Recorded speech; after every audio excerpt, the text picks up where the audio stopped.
Good afternoon, everybody. It's 3:31 on April 29th, 2021, and I'd like to bring the next meeting of the Reapportionment Task Force to order. Karen, can you please call the roll? Ford. Here. Fries. Here. Gums. Here. Kenyon. Here. Martin. Here. Sanchez. Shepro. Here. Strathman. Here. Gately. Here. Meyer. Present. Arnold. Here. Shelkey. Afif. Here online. Thank you. Hernandez. Pedersen. Here. Rivera. Walter. Here. Thank you. Thank you all for attending. We're going to have a lot, I think, very interesting things to talk about today. So before we begin, I'd like to get the approval of the April 22nd, 2021 minutes. May I have a motion and a second to approve the minutes? Kenyon moves. 4 seconds. Okay. Are there any thoughts or additions or edits to these minutes? Hearing none. Kirk, please call the roll. Ford. Here. Fries. Yes. Gums. Yes. Kenyon. Yes. Martin. Yes. Shepro. Yes. Strathman. Yes. Thank you. Minutes are approved. Is there any public comment? I see none here. Is there any public comment online? Hearing none and seeing none, we'll move on to the next part of our business, or my comments. So we do have an active, I think it's going to be an interesting conversation today. And I want to make sure that all of our voices are heard. I know last time we talked a great deal about the detail of the resolution we were passing and what that was going to look like. This time, this discussion is going to be an awful lot about the size of the county board. So I would welcome and I would advocate for all voices on this committee to be heard, whether you are an appointed member or a member of the voting membership, so that we all can get our equitable opinions on how you feel the size of this county board should be going forward in the next 10 years. There was a number of items that were sent to you, and I believe they're packets. We just gave you packets, and if you don't have one, just let us know, and we'll make sure we get you that right now. I'd like to go over a couple of the things that we have. Drew, could you put up the reapportionment task force? It's a spreadsheet. Mm-hmm. There it is. So I put this together earlier this afternoon just to give us an idea of what this looks like. I believe that the data that was generously put together earlier today, the population for Kane County may be slightly under, but it'll be as a good reference point. So it's not quite accurate, but I believe it's for our discussion points, it's fine. You can take a look and see how many of our Kane, DuPage, Lake, McHenry, and Will, the size of their population of their counties, how many board members are currently in each one of those counties, and then I just did a little math, and you can see about approximately what the population per board is. We're going to be talking a bit about this in the next few minutes, and then a graph chart to give you a better idea of what it may look like.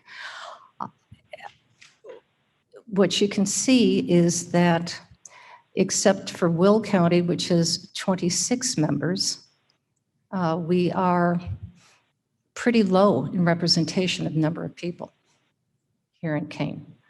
DuPage at 51, that can be the outlier for us, and they have 6 districts of 3 people per district.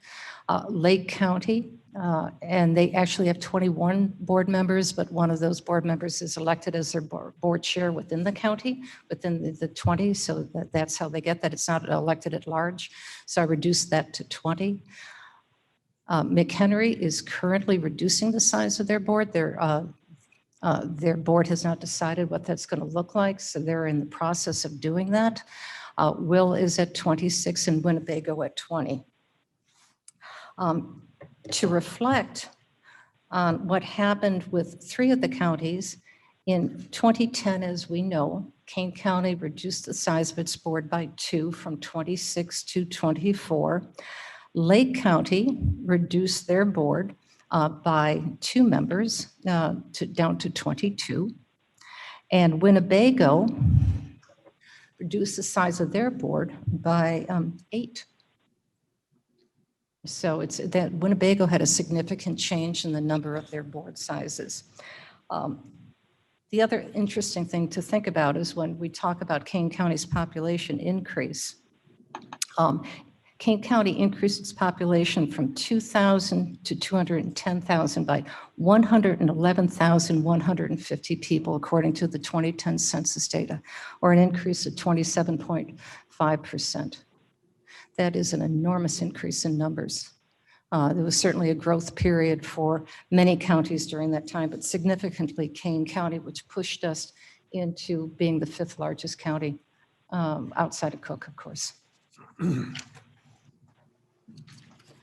Now, Mayor Walters put together a spreadsheet for us, which is not online, but it is in your packet that I'd like to have reference to. Walters, do you want to just explain a little bit about this and what you saw? Sure, I would love to. Thank you, Madam Chair. So in my my regular day job, being mayor of Elburn is not a full-time job. I'm a consultant for Accenture. And one of the things we like to do is look at best practices across the industry, and in this case, the industry being county government. So I went and looked on the federal census site, the U.S. Census site, and I kind of brought in all of the counties that were within the population range of 500 to 600,000. So that's what you see here. And this is obviously across the country, and then the number of board members. So I would just ask that, you know, and I think one of the things we like to understand before we look at best practices is what's the history of why are we at 24? And I think we know a little bit about that. And I've talked to some of the county board members that I understand. I've only been in the county 16 years. I understand that the board is at this number because at one time, all of the township leadership were the board members. And that's kind of, and there's a lot of townships in this county, and that's kind of why the number is so high. So I would ask that as we go forward that we ask ourselves a couple of questions about the right number. You know, number one is it efficient? Are we doing the best we can running the county's business with this large amount, in my opinion, and I think the data shows large amount of board members, and is it cost effective? And I don't mean just the salaries, but are we spending extra time on things that could get done quicker maybe with less board members? You know, what's the best practice? And if you look at some of these counties do have full-time. I think the most of the ones you see at the bottom with 3 are full-time board members. They get elected and they serve, they give up their whatever position and then they serve. But I think some of the other counties that are, you know, in the 5 to 7 to 10, 11 range, they're the same position we are, as in that they're elected and they have other careers and other professions, and then they serve the county as a part-time position. And I understand, you know, we also, the county board members also serve as the directors of the forest preserve. And I guess, again, we ask the question, is this the most efficient way? Is it the right amount of people? Are we able to get as much done as we'd like to do with that many voting members to make a decision? You know, the larger the group, the longer it takes to get to a decision, to get to a vote. So that's my research, and I would ask you all to consider it as we can move forward with determining the number of board members required. Thank you. Thank you for that. Thank you. The next thing I'd like to share with you is it's always nice to see what other counties are doing, just so you have a concept of how we stand with other counties. And I'd like to present just a little bit of a report that was done in a recent report, July of 2020, from DuPage County. And it is a report on the working group of the size of their county board. And I just want to highlight a couple of things for you, which I think serves us well, and perhaps guidelines. Asking about what the official duties of a county board member is. And the expectations of that is attendance at county board and committee meetings and other official county functions, the preparation for the meetings and communication with county staff, constituents, and other elected officials, attendance at meetings of other local governmental boards related to county businesses, attendance at meetings of civic and commercial organizations related to county business. It was suggested that the average number of hours spent by those members of DuPage County, which I think closely replicates what our board members are doing, averages around 15 hours per week. In DuPage, they also said that some had actually recorded 85 hours per month working. And I know that those board members who are active with the Forest Preserve District, as well as on county board issues, may actually have a significant amount of hours that they'd be working on county board business as well as Forest Preserve districts. The other is information about how we stand with other counties within the state of Illinois. There are 20 counties in Illinois of more than 100,000 in population that are organized as a township form of government, as is Kane County. Of those county boards, 9 feature multi-member districts and 11 consist of single-member districts, which is, of course, what Kane County has. Moreover, 19 of the 20 county board members that have 17 and 29 county board members, 19 of the 20 county boards have between 17 and 29 county board members. Kendall County, which I did not have on my graph, has 10 board members. The average board composition in all of these 20 counties that have township forms of government is 22.75, so 22 3/4 per people. So we're just slightly above average with that. And in DuPage, of course, there's only 18 board members. So they're looking at reducing their board to approximately 12 members, and that's what this discussion is about. And I do not believe that they move forward on that. I believe that they have decided to stay at 18. Expressed concerns is that there may be a potential institutional loss of knowledge by reducing the size of the county board, a possible lack of diverse viewpoints, fewer opportunities for residents to serve. And their concerns is that that last 2 points could result in areas of the county becoming underrepresented on the county board. Suggested is that more positions on the governing board would allow for more opportunities for geographical representation on the county board, which is something we're going to be looking at as we go to our next phase, which is the remapping.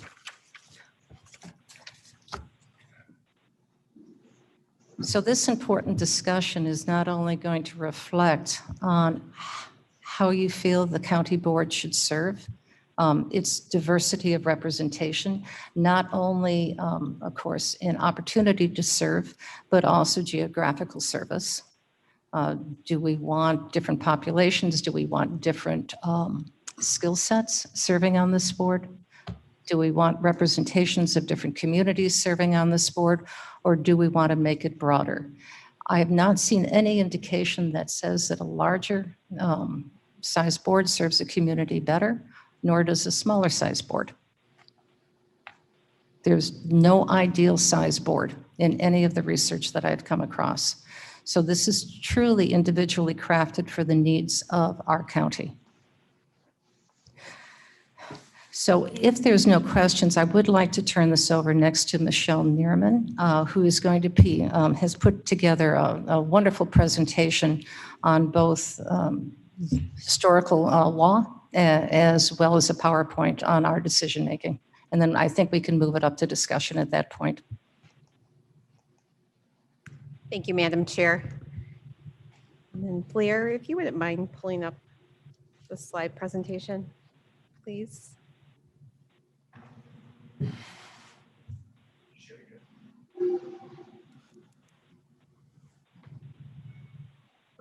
No, not yet.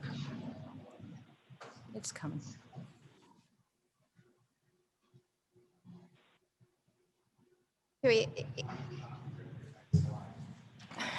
Pardon?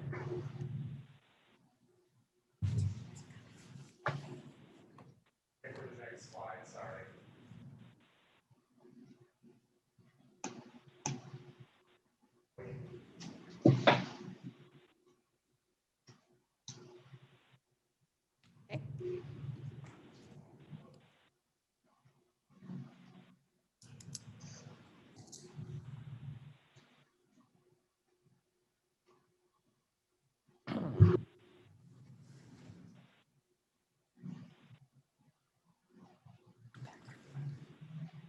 Great, thank you, Blair. Thank you so much, appreciate it. All right, so as we discussed last week, we're just going to kind of go over the legal parameters today and then some other considerations as Madam Chair and the mayor have mentioned. There are a lot of different considerations that can go into determining the size of the board, but we just wanted to start with the legal parameters for you so you know what those definite requirements are. As we discussed last week, the first step in the reapportionment process is determining the size. This section of the statute of the county's code was section 2-3002 sets forth the basic size limitations for the county board during the reapportionment process. So of relevance here is that we can have not less than 5 and no more than 29 members on the board. And as you can know, we cannot exceed the size of the board that was in existence on October 2nd, I guess, of 1969. That number, that magic number is 40. So that's already outside the 29. So we're really looking at the 5 to 29 limitations on either side. I want to thank the county clerk's office for looking that up for me quickly yesterday. I appreciate their efforts. All right, we've had some questions over the last couple meetings at both at the special county board meeting as well as the task force in terms of the role of the DuPage model, the DuPage provisions in the county's code. As we discussed last week, there's a special provision in the county's code concerning the size of the DuPage County Board. It's written such that any county that was of 800,000 or more in population, but not exceeding 3 million, as of the 2000 census, their board size was limited to 18. We did check the legislative debates, and indeed, it did confirm that this was intended solely for DuPage. They left open the possibility that maybe others would want to join in after they kind of saw how this went for DuPage. But there is no current statutory requirement that limits the county board size to 18 after we reach 800,000 for anyone other than DuPage. There were some additional questions regarding the DuPage model and the Forest Preserve District Act, the Downstate Forest Preserve District Act. On the left-hand side, you'll see the provision that is applicable to Kane County.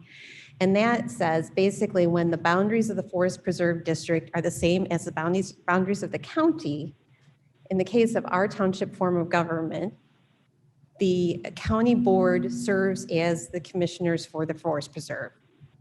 On the right-hand side, you'll see a special provision that was designed specifically for DuPage that says when you reach 800,000, that again, that at that point in time, a separate Forest Preserve Board is elected. It's separate and apart from the county board members. County board member cannot serve as a Forest Preserve commissioner or vice versa. The chairman of the county board cannot serve as the president of the Forest Preserve District Board.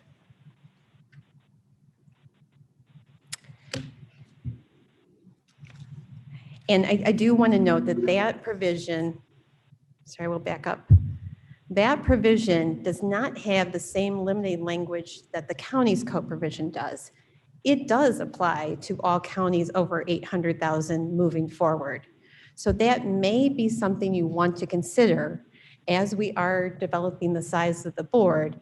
At some point in the future, when we reach 800,000, which current projections indicate that that won't be until around 2050, that's 2050. At that point, we have to elect a separate county board and a separate forest preserve district board. The forest preserve district size is limited to the number of county board districts. So in the case, if, for example, if we had 800,000 population today, we would be at 24 county board seats, districts. So we would have 24 forest preserve commissioners. Okay, so our considerations then in determining the county board size on the left are the legal requirements. We have to be between 5 and 29 members presently. So those are our limits. And of course, anything we do in this process, we have to comply with the Voting Rights Act. We can't do anything that is intentionally discriminatory or has a discriminatory impact. So we should have no discriminatory intent in this process of determining the size of the board.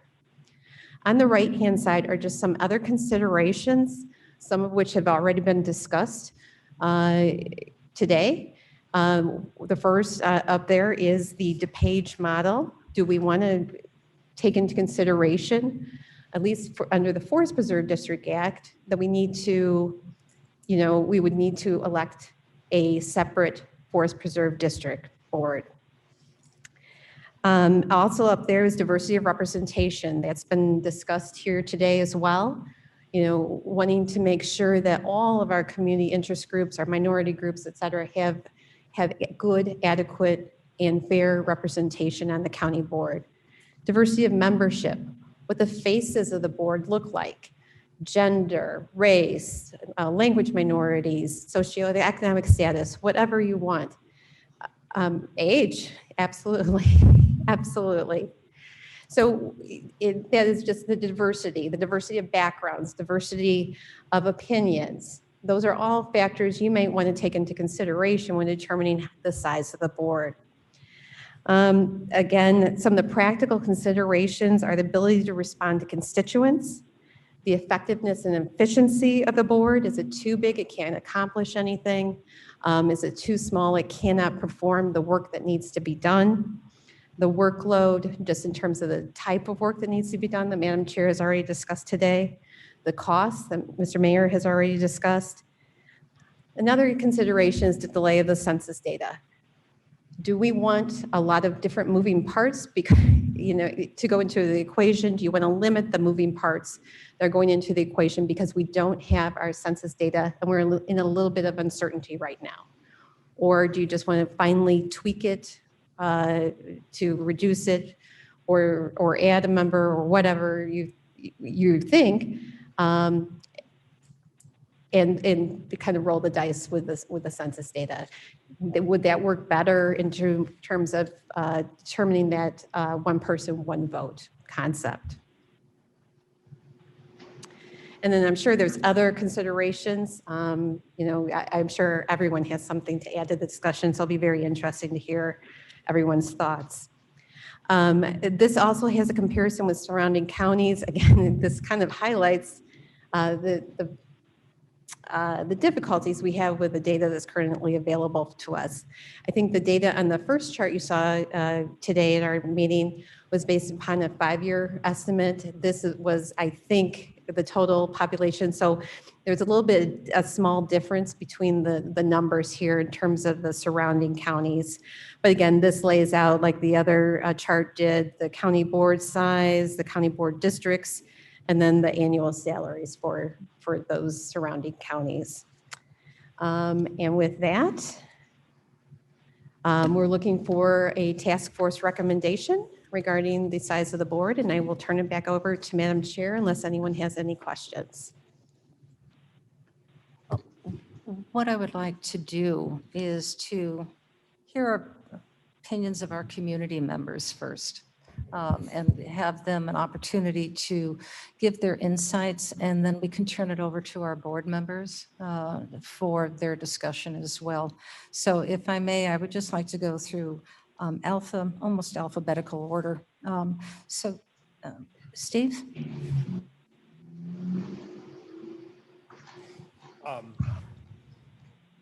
Well, personally, when you look at the other considerations, Is your microphone on? I believe it is. I must not be close enough. There we go. Thank you. When you look at the other considerations on determining the county board size, the first one is diversity of representation. And although I live in Aurora, I believe that I was appointed to this commission on behalf of agriculture in the rural areas of the county. And I don't see from that perspective any need to reduce the size of the county board at this time. Given what the state's attorney has told us, there may be some challenges coming up in regards to the eventual separation of the county board from the Forest Preserve District, but that's not until we reach a population of over 800,000 in 2050, and there is lots of time for the General Assembly to address that type of issue through legislation if that wouldn't not be the desire of the county once it reaches 800,000. So I think that retaining a 24-member board gives an opportunity for a more diversity and representation, and gives greater potential for the rural areas of the county to have greater representation. Okay. Thank you.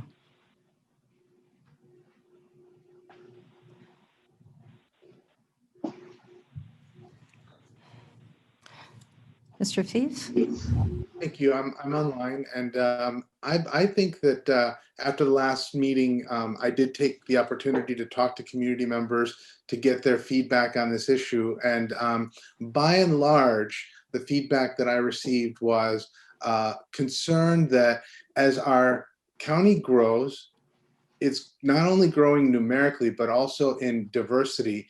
And to reduce the number of districts and board members would adversely impact the ability for a diversity of voices and perspectives to be at the table when decisions about the county are made. Even as it stands now, those are challenges. And when the districts are reduced, they become larger. And the idea of individuals being able to represent a broad cross-section of residents in geographically expansive areas is challenging. And I know that even now, with 24 districts, given the number of people that are in those districts, it's not an easy task to be able to hear from and represent all those viewpoints. As we do the reapportionment and as you decide on what those districts are going to look like, as we've learned from the Assistant State's Attorney in the presentations last week and today, we can draw boundaries, you can draw boundaries that will afford groups within our county to have a better opportunity to elect individuals that reflect their community. And that is easier to accomplish when we maintain the board size at 24 than it will be if we reduce it. So those are some of the feedbacks and comments that I had. Thank you very much. Ms. Hernandez? I would actually just piggyback off. Got a green light. Can you hear me now? Okay. I would actually piggyback right off of what he said. I actually took the same approach and researching and talking to a couple of people in regards to their feedback to it. And I think in order for the county board and the community that I spoke to, in order for them to feel like they're effectively and efficiently doing their job, I think that it's important to keep the county board currently at 24. Now, I also did hear that reducing it would also it's something that they're open and into discussing and looking further into. So I'm actually, I would actually agree with Mr. Afif on that. So you recommend 24? 24, keeping it at 24. Very good, thank you. Ms. Pedersen? I'm also recommending to keep it at 24, for some of the same reasons of talking to the members that I'm talking to. Now I'm on, there we go. Okay, so I'm also recommending keeping it to 24 for the reasons that a lot of my other community members have stated. Talking into the community and keeping the diversity, it is getting harder and harder and more expensive to run for office. And if we really want grassroots people to be able to get into our local elected politics, which might actually propel them to other positions politically, the larger the district, the more expensive, the more difficult. And you're going to start to get elected officials that are going to come from the same genre type of people. The other thing that I think we need to look at is that Kane County is geographically a lot different than DuPage County and even Lake County and definitely Cook County who have these smaller boards. We have, urban areas and we have rural areas. And that is something that needs to also be represented. And if we start to make districts go from rural and combine them with urban areas, we're going to lose out on a lot of the important issues that are different that affect both of those communities. And so I am for leaving it at 24 members. Okay, thank you, thank you. See if I can do my ABCs. Is Ms. Rivera here or a representative? No? Okay, Mr. Shelkey. Yes, thank you. Well, I'm certainly going to join the group that proposes to keep 24. And I do that because I've lived in Kane County all my life. My family's been here since 1835, so we've seen the place really change over many years. The growth here, while it is not overwhelming, it is fairly interesting to watch it, and the diversity of that growth and the age spread and all the things that go into diversity. We've got it here, and I think it's important that an elected body like the Kane County Board reflects that diversity. And if you're going to cut this thing down to 5 or 6 or 10 members, you're going to give less than half the people the chance to get on. So I think it's important from a diversity perspective that we do this.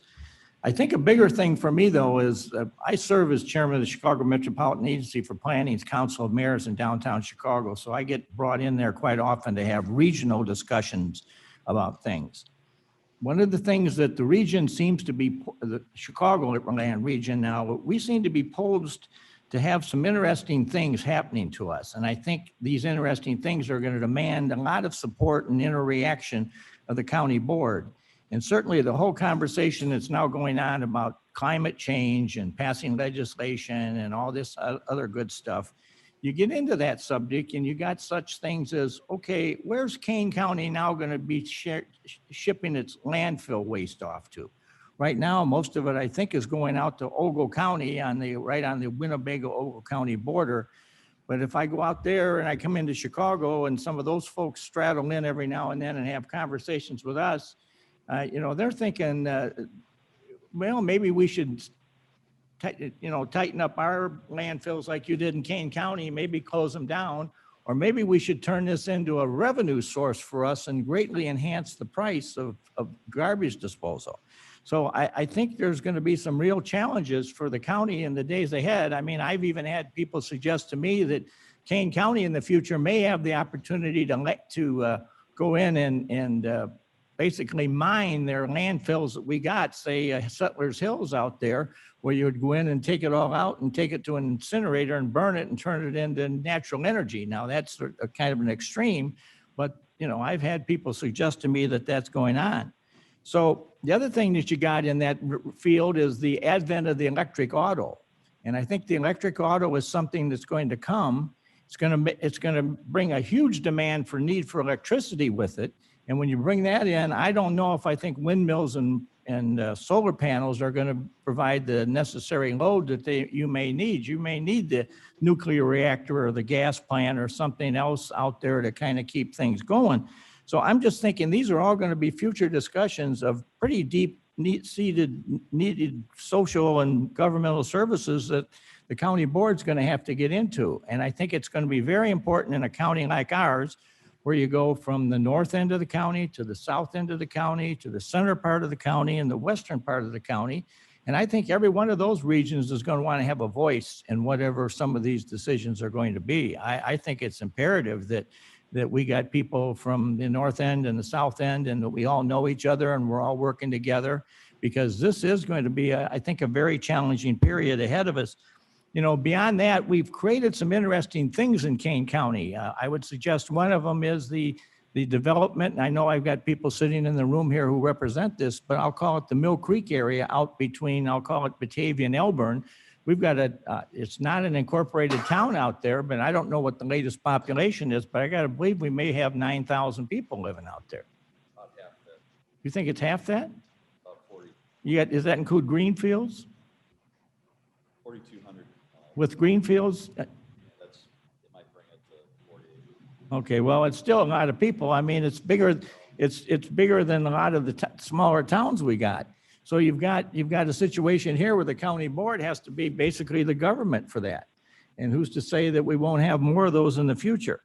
The other thing I would tell you, in my town, I try to know what's going on. So I have a requirement that the police department ships to me a copy of their daily bulletin that they share with all their officers about what's happening in Batavia on a daily basis. And I will tell you that our business in the police department is at an all-time high. And we look like we're a nice, quiet town. But the drug problem we've got is the worst it's ever been. And the number of ambulance calls that we get out of, and I'm chairman of the Tri-City Ambulance. I seem to be chairman of a lot of things. But the Tri-City Ambulance Service, we're running the wheels off the ambulances in Batavia, Geneva, and St. Charles just by the volumes of the calls we're getting. So all this, I think, is going to come back to this room on this body as we move forward. And there's going to be a real need to have a county board here that's active, understanding, and inclusive of all the regions in this county. So I would encourage a 24-member county board. Thank you very much. Thank you very much. And Mr. Walter, I think you're next. Well, I think I'm going to be the odd man out here. Looking at the other counties across the country, counties like Baltimore. Make sure your mic is on. Can you hear me? There we go. That's good. I'm sorry, I thought I heard myself. Anne Arundel County in Maryland, some of the larger counties in the country, around 500,000 with less board members. You know, as long as the board is operating efficiently, and the discussion about representation, as the mayor, I represent everyone in my village, no matter what race, creed, color, sexual orientation, or whatever they are. And I would assume that county board members, no matter who's in their district, represent everyone in their district. So as long as the board is efficient, then maybe 24 is the right number. I don't know that. The few people I've talked to that are lifelong residents, and I've talked to an individual who worked for the county and had some frustration with the board not being able to get things done as fast as they would have liked to have seen things come out of different committees and different votes. I think 24 might be too large of a number. If we've got a bogey of 18 by 2050, maybe it's time to start thinking about moving towards that. But my whole thing is let's make sure that the board is efficient, cost effective, and is getting the county's business done as best as possible. So if you had to decide, vote today between 24 and 22. I would say 22. Jim. All right, I'd like to have our representatives of our two political parties speak next to this. So Mr. Gately? I'm in favor of having 24. I think it's the right size. I think it's efficient. I think I agree with the mayor and all of his points. There's a lot of things that come up at the county, all the different problems, and it is focused in districts that are smaller. I think that brings up representation for people. So I want to keep it at 24. 24, thank you. Mr. Kenyon? I mean, Mr. Shepro, excuse me, Mr. Shepro. Defer to Mr. Meyer. Mr. Meyer? Thank you, Madam Chair. This is going to be bipartisan. I likewise recommend keeping the board at 24 members. I've spoken with a number of people in the community, and with respect to the gentleman behind me, that's the first individual who has told me, or in my presence, that they believed that we needed to reduce the number of members on the board of all the people that I've spoken with. Some people were not categorically opposed to considering changing the number of board members, but those who were not categorically opposed seemed open-minded with a caveat, that caveat being that if we reduce the number of board districts, they would be desirous of going to multi-member districts to assure that if there were minority viewpoints in a district, that then those minority viewpoints would be able to elect the minority member of that district. So 2 Rs, 1 D, or 2 Ds, 1 R. I agree with some of the comments that have been made about reducing the number of board districts makes it more difficult to effectively assure that diversity of viewpoints, philosophical, geographic, socioeconomic, racial, age, wealth. It makes it more difficult to assure that those voices are all present on the board and in the conversation, unless I think you go to multi-member districts. So that's the recommendation that I have. Okay, thank you for that. Thank you very much. So now I'd like to poll our board members. And if I can.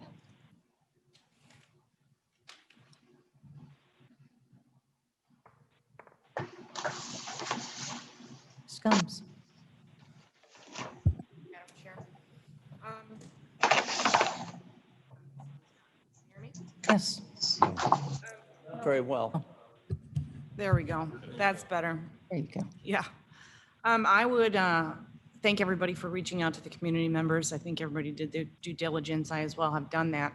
I likewise have not heard anyone yet that feels reducing the size of the board is beneficial. The legislation to me, as Mr. Sturgis has said one time, does not make any sense to me. It's kind of backwards, but I asked a representative to explain it to me like a 2-year-old, and this 2-year-old still did not understand it. Diversity in thought is what we bring to this board. We all come from rural areas. We come from urban areas. We have very different topics. And I believe that maintaining our 24, we're doing a great job. Our board is getting things done. We don't have a problem so far in producing what we need to produce. So I'm very proud to be on this board and watching things get done. I don't think it needs to change. Thank you very much. And I'll go back to doing my ABCs as I go through this. Mr. Frost.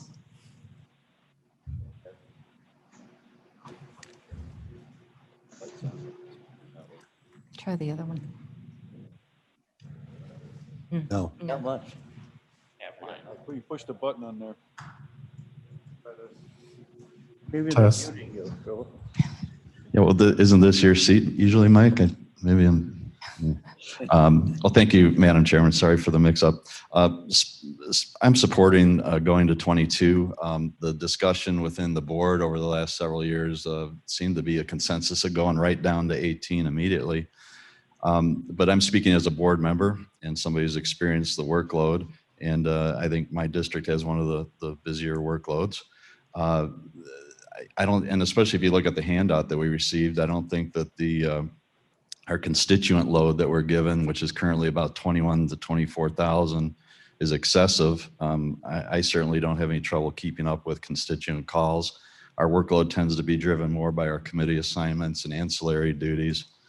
Some of the districts are actually 100% within a municipality and having 100% municipal services and no county roads. So things can certainly come up there, and those members can also get involved in leadership positions within the board. But I don't think it's a workload issue at all. And most of us can get our work done with as Madam Chair said, 10 to 15 hours a week, 20 on a busy week. So I was around when we did this 10 years ago, And the decision at that time was to reduce by 2 from 26 to 24. And fortunately, as I've said before, we had 2 members at the time who were not running again, so that makes it a lot easier to do that. But the assumption / suggestion from that committee at that time was to reduce the board by 2 every 10 years. And that would get us down to the 18 number by that would coincide with the 800,000 population requirement. And of course, every 10 years, the board could decide whether that was the way to go or not. So I do support going from 20 to 22. And again, if anybody is not going to be running again, I would ask them to make it known to Madam Chair in case this comes up. But that's what I support. Thank you. Thank you very much. Mr. Ford? Thank you, Madam Chair. I actually support staying at 24. The survey that we have received, one thing to me that's missing is the number of committees. I see that the board itself as it is has been very successful in moving things along. When things are not moving along, that because there's more information that is needed or there's other circumstances. It was mentioned before, as you get into a bigger population, the cost of running for office increase, and you will lose diversity by increasing the size of the board. Thank you very much. So your vote is at 24. Yes. Mr. Kenyon? I've been on the board 16 years, and it's been a real pleasure. I've never felt there was too many of us, and I've valued the opinions of my fellow board members. I like the number 24, and our job has gotten more complicated. I think Mr. Ford he was on and went off for a little bit, but our job is more complicated. We do sit on the Forest Reserve too.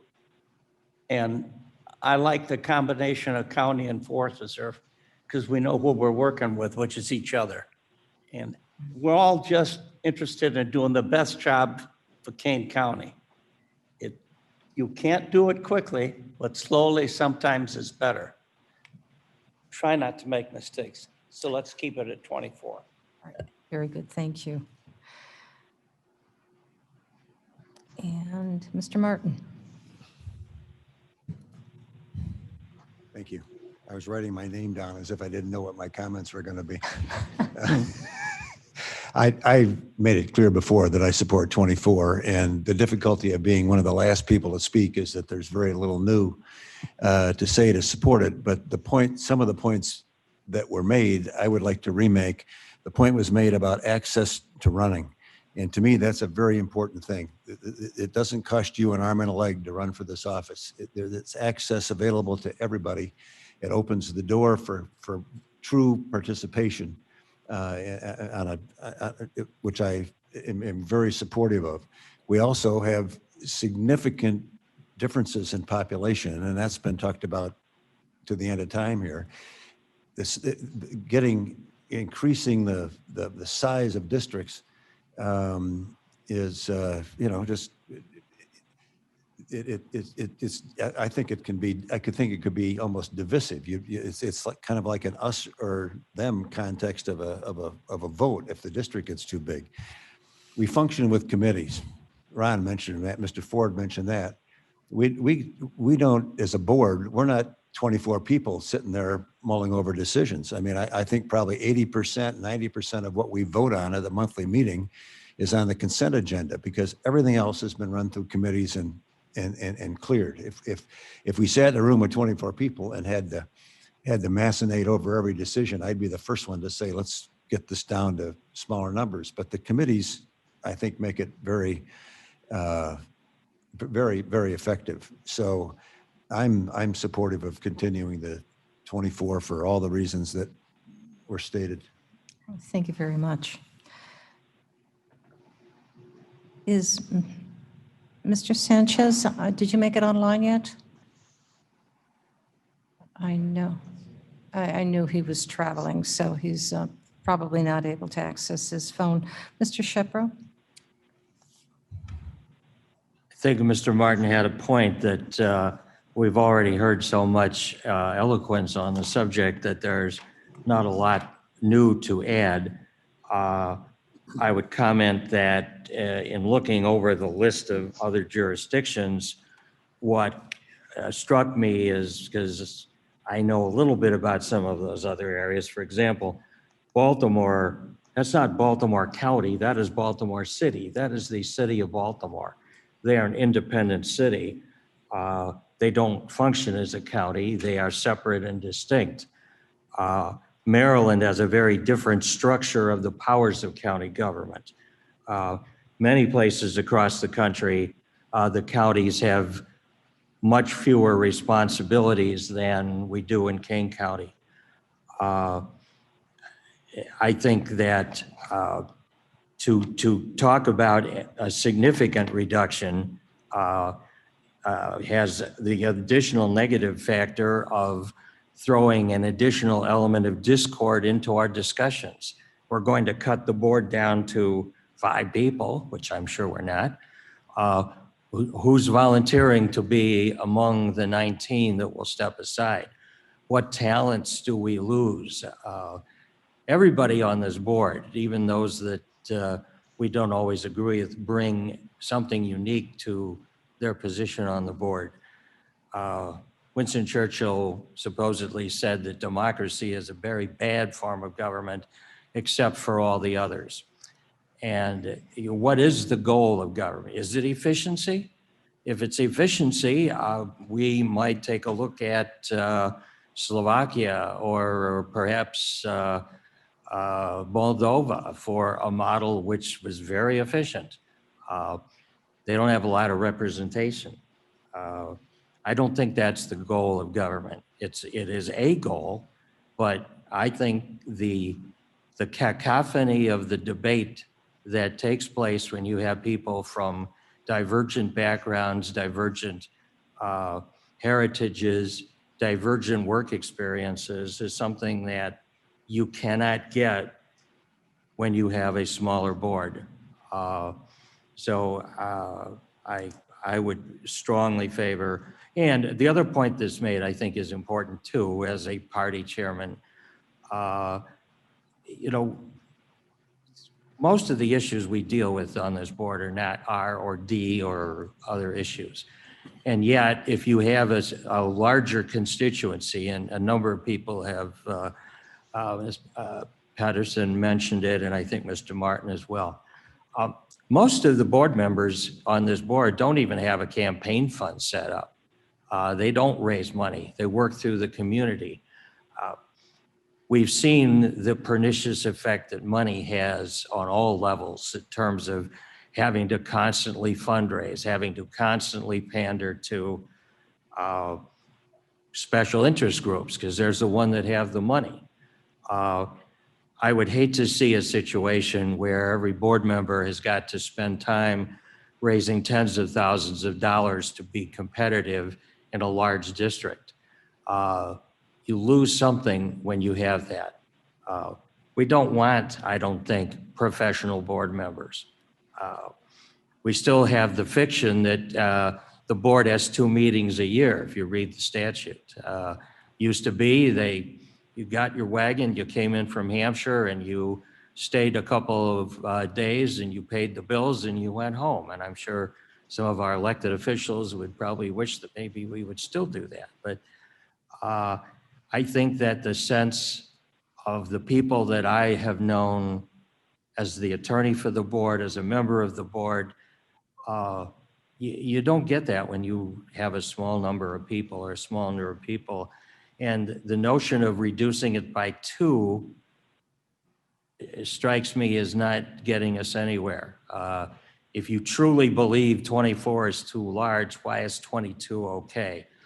So I would strongly urge us to listen to the voices of those who've talked to our constituents and leave it at 24. Thank you very much. Ms. Strathman? Thank you, Madam Chair. Am I last? Yes, indeed, but not least. Thank you. I also would say that I don't have a lot to add because of all the good points that have been made. I also support keeping it at 24. I think the points that were made about running and the cost of running are valid. And I think that we want to keep the diversity and keep it open to people of the communities to make it possible for them to run without a war chest to fund. I think if we reduce the number, that would mean more committee work for people, and it would increase the workload for people who are here. And that also might then reduce the people who are attracted to serve. They might not have the time to serve if they are required to put in more time. And I think that the diversity is like the community, like the county that we represent, it's valid, it's needed, and I support maintaining a system that represents who we are as a county, and I support the 24 board members. Very good, thank you. And I think I did not miss anybody, is that correct? Everybody had a chance to speak? Madam Chair, Yes. would a motion be in order at this point? Unless anybody else has any other further comments? I would like to move that this committee recommend that the county board determine that the number of members of the county board should be at 24, elected from single member districts. Gums will second. Ms. Gums, seconds. We had many votes of approval on that. That's welcome. Is there any further discussion on this? If not, clerk, please call the roll. Ford, Yes. Fraz, Gums, Yes. Kenyon, Yes. Martin, Yes. Shepro, Yes. Strathman. Yes. Thank you. Motion. That passes. That'll be presented to the special meeting of the county board, which will take place next week for their discussion and vote. Thank you very much. Okay, so the next part of our agenda.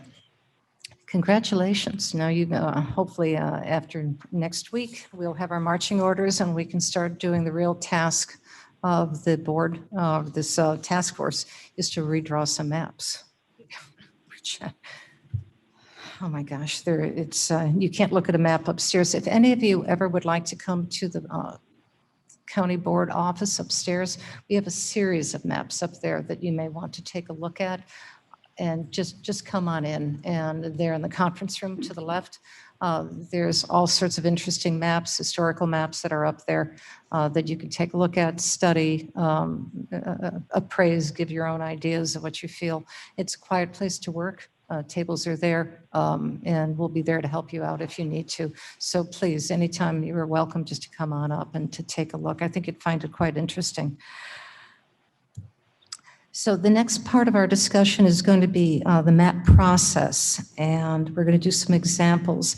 So Roger, are you able, there you are, able to present this? Yeah. Thank you, Madam Chair, members of the task force, board members. I just wanted to start real quickly. Blair, if you could pull up the 2020 map, kind of where we left off. In the process of the last week, we've been working with Assistant State's Attorney Neerman, and they also have brought in some counsel for us. They have with us Philip Lutkehans.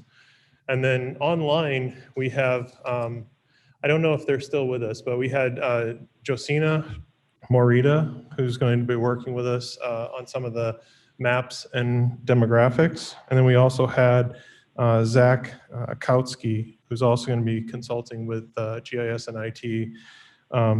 Josina represents Grapple LLC, and Zach Kautsky represents Berteau. So those folks are online with us. They've been talking with us this week about the process and how we're going to go about kind of the iterative process or the cycle of creating maps from task force recommendations and then bringing those back. We'll make maps based on the focus groups or public input. The task force will draft maps. We'll bring those back. You'll go through those again. This is going to go through multiple iterative processes where we do this over the period of a few weeks. Madam Chair, I have a parliamentary inquiry. Yes. By what process was Mr. Kautsky and his associate selected for this task? By their references, by their resumes, and by their experience, sir. I mean, they were selected not by this group, obviously. That's correct. They were selected by you?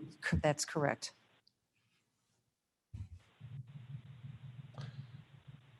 Should I continue? Yes, ma'am? please. So the other folks that we have online are our GIS team. I'd like to introduce those people real quick. I think we have the chief of our GIS division, Tom Nikowski, is online. And then we also have Jason Verachtert, who is one of the managers in the GIS group. Then we have Nicholas Kruger. So Tom and Jason and Nicholas, they've actually done this process 2 times, going back to 2000, and they've also done it in the 2010 process. This is their 3rd time. We met the other day, and we went through the documentation and the versioning and the maps and the process that they had done both times in the last 20 years. So they have all the reference material from the history of doing this. So the map we shared with you last time, and we're going to let Jason show you a little bit here in a second, but the map we shared last time was this map, and it's the map, I think, to my right, to Madam Chairman's left, County Board District map for 2020, the population. And then we gave you some other demographics for the board districts and populations. Those were all done based on ESRI ACS data. So that's the most recent data that ACS uses for community planning, for Department of Justice. They use it for a lot of different sources in different communities, state, local government, and federal government. So that's kind of where we left off. And then I had asked them to do a couple of things for this session, just to give you an idea of how this process might work. So Blair, if you could go to the first web link that we had. It had the GIS tech web link. I'm gonna have him pull up that web link. This is an interactive tool that, yeah. So this is one of the tools that we can use to show map work as it's being done. And we've talked with Mr. Lutkens about how they would do, map work and recommendations, and we could move the map work into this web interface. If you click on one of the districts, Blair, it'll show you, board member information, and it also shows you demographics. If you go over to the left-hand side, Blair, where it says 2020, if you click on that, 2020, you actually have an option of picking, if you click on 2020, it'll show you the years. You can actually go back and look at 2010 or 2000 census data, and it'll update the map for you. If you look at the reports, it'll show you the same information about the demographics and population by county board district in a report for all districts. And there's also by population. So it'll sort order it by district or population. And what we're looking at is, as we do revisions, we could actually update this in an electronic format. So you could see it, wherever you are, and these would be the task force working maps that we would make available as the task force goes through the iterations and changes.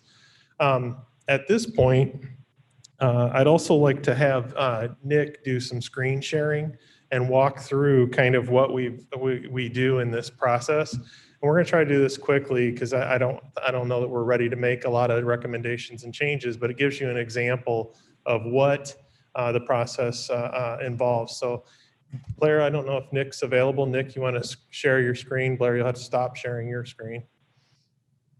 Sure. Might give us a second to do this. So what we did in this process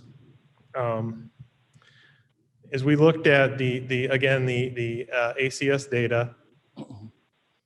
And in that process of looking at the ACS data, pulling that into our ESRI layers, Nick was able to, first, we take the board districts in and the population from ACS. And then in addition to that, one of the first things we did was one of the maps that they had done previously for the county board. And it was simply take the addresses of the current incumbent board members and just push a pin in and show us where they live relative to the district lines. So Nick, if you could zoom in a little bit and show us like maybe one of the board members that, is sitting on the line or close to the line, and it'll show you, kind of where these board members are at relative to a precinct or district. And that was one of the considerations in the last two maps that they had, was trying not to take districts and take someone out of their home district, just to make sure we were cognizant of what they're doing. So this one shows Monica Silva in County Board District 7, which is in Aurora. The other thing that we did was we pulled in ACS data for ethnicity, race, and if you zoom back out, Nick, and if you look at this, this is actually shaded in gradation, and it's simply the precincts and the population in a range for Hispanic. And what you see is as it gets dark, it is a population number of 2,216 to 3,343. It's a big range. It's a range of 1,000. We can narrow those ranges down and get it a little bit finer tuned, but it is showing you precincts based on kind of the concentration of Hispanic population. So the light yellow is 16 to 297, which is a pretty broad number, but it gives you an idea of the Hispanic population in a precinct. And then obviously the darker shades are higher concentrations, but it's showing you just some more information. We have where the board members, we have the Hispanic population. We can do this by age, we can do it by gender. But that gives you an example of the types of tools that we're looking at. So one of the things that I had asked. Can I ask a question at this point? Of course, yes. Roger, the concentration that I guess we see at the top of that map, yes, that's Rutland 2, right? Yes. And that, according to the information you passed out, does have 2,100 Hispanics. Yes. But which would be the largest Hispanic population in the county, and yet, in a way, that's misleading to color it in that way, because the estimate is that there are 11,000 population in Rutland 2. Nick, if you want to click on that precinct and show them the data. That's the data that's coming from ACS. That's Rutland 2. Okay, did I get the population wrong? Population 11,100. Okay.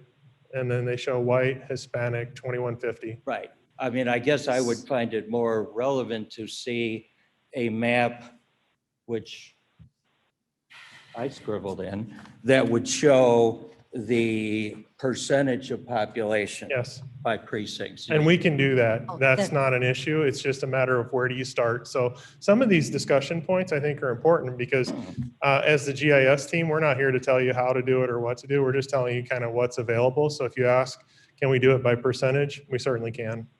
It's right there, 19%. Yeah, there you go. How's that? Nick, you're fast. Thank you. Well done, Nick. Thank you. Yeah. Yeah, Nick and Tom and Jason, I mean, in just the last couple of days, I met with them. They've been great. I just want to say thank you to them for all their help. But this is just one of the examples. And again, we divided this.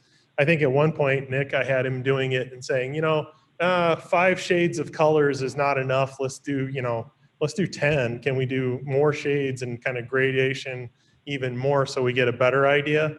We might be able to do something with that makes it a little bit more reasonable or responsible for what you're trying to look at. So we had the push pins. We did some things with the American Community Survey data for race and ethnicity. And then the last piece was, Madam Chairman asked us, could you show us something related to the northeast corner, which is up by, that northeast corner, I believe that's Jarrett Sanchez's district. And upper right. And what we were looking at, if you do the straight math and you're trying to calculate districts, it comes out to about, I think it was 22,400. If you divide 535 by 24. So you look at that district and it doesn't seem like it's too far off from the number that we have as a target. And so we were like, well, as you go west, you'll see District 9. And if you zoom out a little bit, you'll see District 9, the population numbers 31,341. So how do you adjust to redistribute, the obviously the population to balance out to about, let's say, 23,000. And I think last time they had kind of over and under for each board district. So what you're going to end up seeing is some of the districts from the east side are going to have to expand to the west side. And one of the things that we had talked about was in the past, they tried to do that by precinct. So not splitting precincts, not dividing precincts, looking at precincts to move from one district to another to make those adjustments. And I do know that we have some precincts that they were, I believe, split, but they're intact. And I think that's part of the goal. So one of the questions we had was there's this discussion about splitting the precincts or dividing the precincts or making more precincts from really large precincts. And that could affect how you go about the decision-making process of where you draw lines. So more precincts, you get more granular, you can divide them a little easier. If you have a large precinct of, let's say, Rutland, I think has a 3,500 member precinct, it's hard to handle that and divide it up without saying you're going to cut the precinct. Yes, Mr. Martin. I have a question relative to, precincts are supposed to be between 500 and 800 people, right? That is a state statute. I don't know. So Yes. we have to have more precincts. That is we've the grown understanding that we have, I think, from our legal counsel, and that's yet to we've be grown as a determined. county if the higher population and you're divided by 800 I people. think this is a cart before the horse type of thing. Do you want to look at precincts and figure out splitting precincts? I mean, that's hundreds, maybe, of precincts to deal with. From what my understanding is, and please, Phil, if you can correct me if I'm wrong, that we have to draw the county board districts first, and then the precincts come secondly. Could you comment on that? If I may, yes, you would draw your county board districts first, precincts will come second. You have precincts that most likely will be split anyway. The reality of it is the legislature, while they try and draw by VTDs or precincts, historically they have had to split a number of precincts. So especially now you're talking about a congressional map, you're talking about a legislative map, you're also going to be talking about municipal maps later on. So those cuts, those lines will affect your precincts. Plus you do have this issue, as State's Attorney Neerman said, of this 500 to 800 voters, I think it is, per precinct. So my recommendation is, I know the statute says try not to split precincts, and obviously you try where possible. But my recommendation is you're probably going to end up splitting them anyway. So I would not focus on, personally, I would not focus on drawing. It's a decision you need to make though. But I would not focus on precincts when you draw, because you have all these outside influences that may force you to redraw them anyway. You also have this need to probably get within the statutory guidelines. I'm not sure that there's a remedy if you don't, but obviously you want to comply to the extent you can. So of all the things that are the statutory requirements, I believe personally that drawing it based on precincts is, I would not worry as much. You're also going to have another problem here, and if you end up having to draw with ACS data or Esri enhanced ACS data, we don't know exactly how accurate that is, okay? I know that in District 9, the ACS data alone is about, I have the number here, but it's approximate, well, I have the exact number. It's 24,683. Look with the Esri enhancements, which tries to do this building permits and everything else they do to try and project, and it's a commercial database. They're at 31,000. So how do you figure out which one to use? Which takes us to a discussion we'll have next week a little more. But in my opinion, while you don't want to draw it, it's impossible. It's really hard to draw to zero deviation, and I've done it, and it's a pain, and I wouldn't recommend it. Can you explain what that means, zero Yeah. mediation? So Congress, all congressional districts are one person, one vote, down to the person. So if you have 254,001 people in one district, the next one has to be plus or minus 1. The state currently was drawn with 0 deviation. Every legislative district, every senatorial district, rep and senator district was drawn with 0 deviation. Until 2011, the case law was the counties had to be drawn with 0 deviation. Not every county did it, but that was the case law. That changed in 2011 when you, probably right before you drew your last map. So while it's and trust me, I've done 118 districts that way and it's not fun. But to the extent you can minimize your deviation at this stage, especially if you have to draw with ACS data, you're better off because you don't know what your deviation is going to be. So if you draw with 3% deviation, which a lot of your districts, which 2% deviation approximately is about 500 people. So if you're 500 people each side of the district, let's say, now you have a 4% deviation. When you add the error rates that we may see in the ACS data, you could be asking for trouble because those error rates could take you from plus or minus 2 to plus or minus 7, which, as Michelle has properly said, now we're at a one person, one vote issue, okay, under the federal Constitution.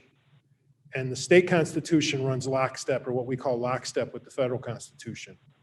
So to the extent you can draw as close to that 0 deviation as possible without going crazy, because I don't want you to spend, you know, a lot of time doing this, because I have people that just sit and draw all day long. It's an awful process.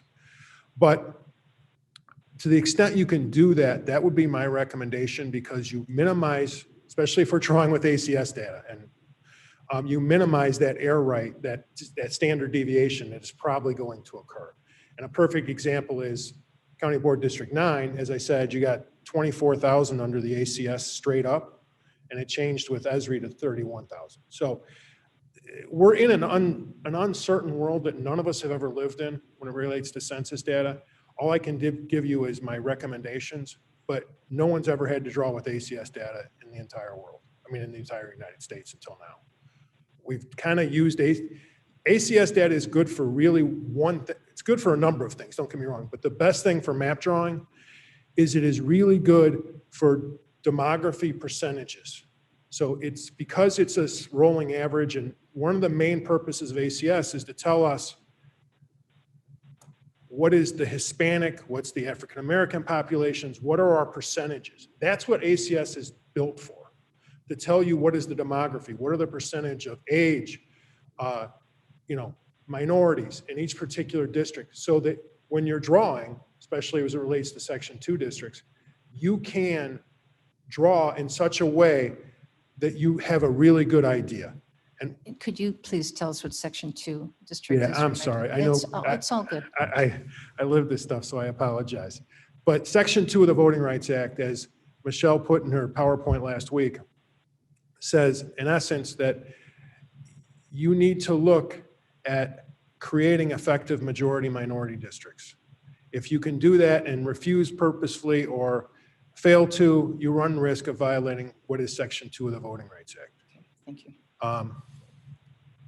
Not to keep going, but down that road, you have, I think, and please correct me if I'm wrong, I'm just going off pictures and names, 3 Latino board members, 1 African-American board member. I think that's what looks like the number to me. And Josina, I don't know if Josina's on the call. I've worked with Josina 10 years ago a lot when she represented UCRO in the state map. Going by areas, you may be able to draw somewhere between 6 and 9 Latino districts.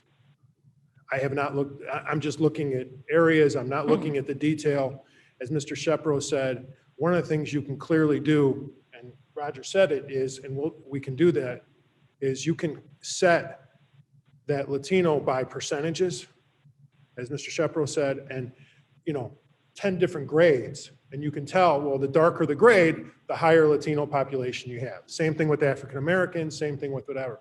That makes it really easy when you're drawing to kind of pick blocks, pick whatever you're doing, block groups, precincts, that to tell if I pick up this block, am I going to increase the percentage or am I going to decrease?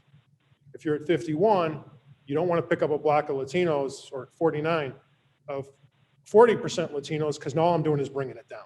If I could pick up a different block at 70%, now I've picked it up to that 51, 52%. So those are kind of the things. I know I'm saying a lot, and I know it gets complicated, but those are the kinds of things that we look at when we look at Section 2 districts.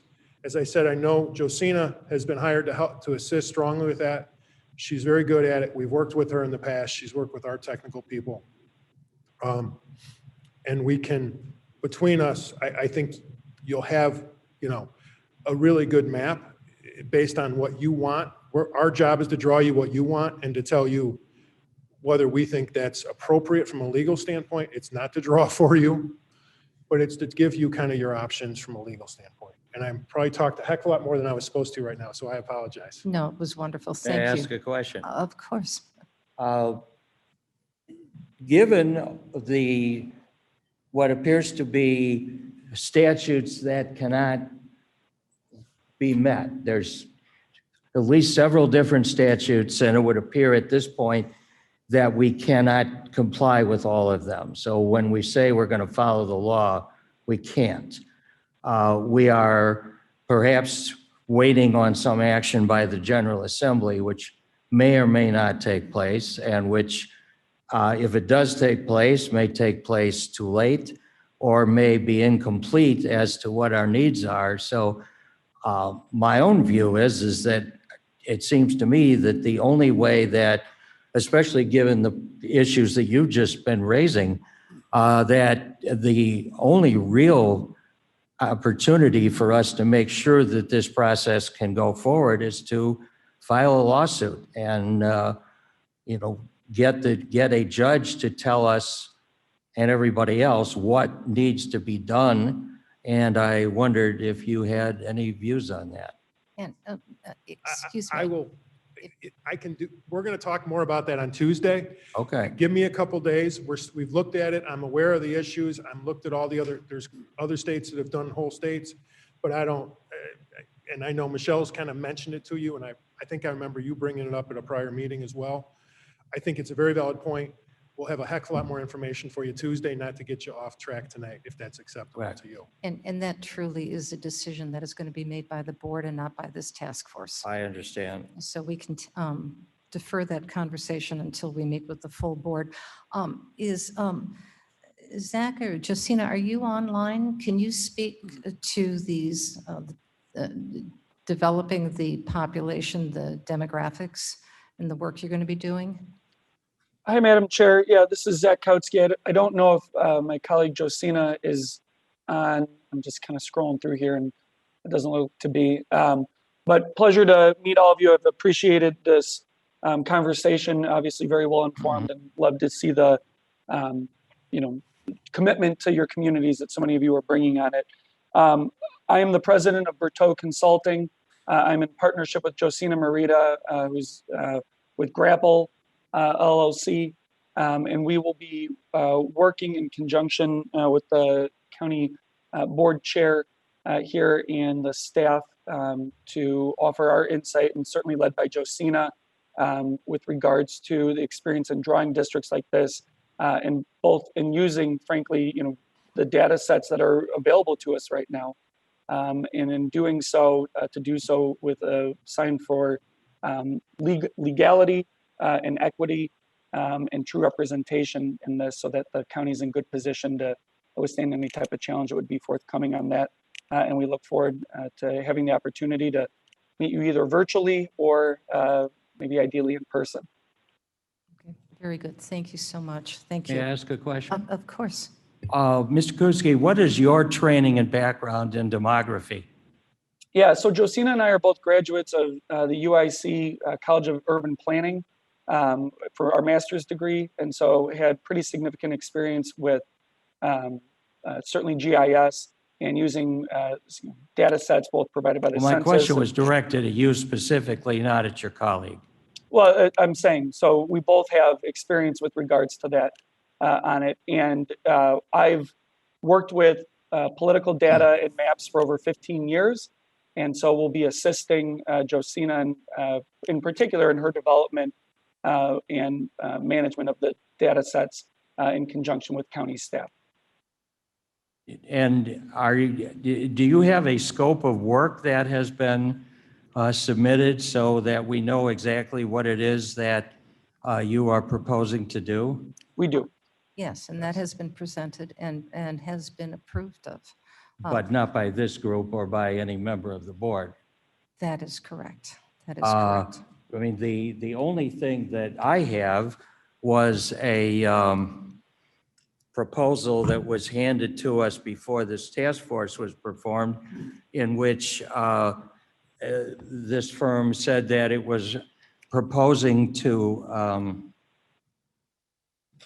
it was for mapping and analysis service for the Democratic Caucus. And that was not given to you. That was something that was pulled off, I believe, from his work. This was given to me by you, Madam Chair. When we talked about, when I talked to Mr. Kautsky, it was under the clear, and I presented this, and this has been my position right along on this board, is that we are going to be truly representing us as a nonpartisan manner. I believe Mr. Kautsky, we talked about that very clearly. What his unique specialty, his team, both he and Josina, to be able to look at minority districts and be able to draw them effectively, to have that depth of knowledge as well. Josina represents a minority. She is of Asian descent. And being able to fairly represent that. Mr. Kautsky is knowledgeable on how to work with diversified populations. He will be coming to some of our town halls to be able to take notes, be able to help lead those discussions so that people feel that they have an input and a welcoming insights to that. The other, for this task force, the other person that was submitted was able to say that he was a consultant here in 2011, but my recent research came in that he was a speaker for that, was not hired as a consultant. That is not true. He was not hired because the board didn't hire him. He did make presentations to the board. The minutes of that meeting suggest that Chairman McConaughey recommended him. I was there. I heard his presentation. To suggest that he has somehow misrepresented his credentials is very disappointing to me. I have a feeling we're going into partisan politics right now, so excuse me. If I can be heard, please. Yes. Thank you. I'm seeing what Mr. Shepro has just handed to me. This appears to be a memorandum from you to Mr. Is it Kautsky? Am I pronouncing that correctly? That's correct. Okay. States overview. In discussion with Board Chair Gerag, it has been determined that Kane County Board's redistricting effort will be unusually complex this year as the 2020 census data is delayed. Therefore, contracting with Berteau Consulting LLC and Grapple LLC for mapping and analysis services for the Democratic Caucus has been agreed to. I'm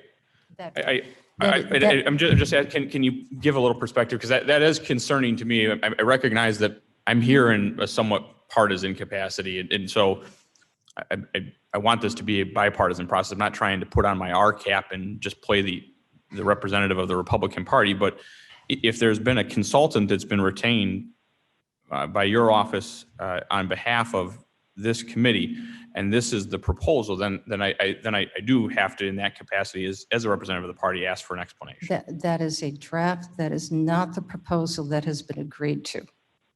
But we haven't even seen the proposal that's been agreed to. I can certainly share that with the board for that proposal. How much is he being paid for his services? $4,000. Mr. Kautsky is being paid $4,000. Chair, actually, I Down from believe it was six. It was 6,000. submitted 6,000. incorrectly. And In how total, much? between Josina and myself, it'll be $30,000. $30,000. That is accurate. Okay, and isn't it customary that when we hire a consultant that there's a written proposal that is circulated and goes through a process and not selected unilaterally? I mean, my understanding, Madam Chair, is that when we talked about this first, you suggested that this is partisan. As you know, this gentleman was introduced to us by Mr. Gately, who said everybody uses him.